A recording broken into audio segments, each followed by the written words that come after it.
Abafundi basePolokwane baphume ngobuningi babo kuzokweseka umbhikisho wekhosasi yize ilanga belikhipha umkhovu etsheni.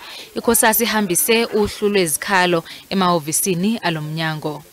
The immediate demands are of quality education, number one. Number two, quality scholar transport. And the fast tracking of the admission process in LSRS in Polokwane and Inhlangano. Ikhosasi ithi yaseseka isiphakamiso sokuhlonzwa kwenkinga yagesi njengenhlekelele kuleli. This energy crisis, as we have said earlier, that the president of South African Commander-in-Chief Cyril Ramaphosa must declare a national disaster because this need all our attention.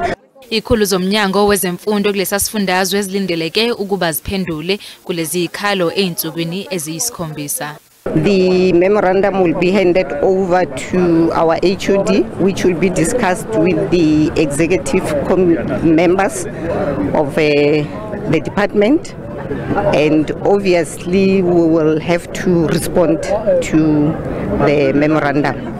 Yize sekuqalile ukufunda kuzwelonke, abanye bafundi abakozitholi izikhala ezikoleni zasePolokwane.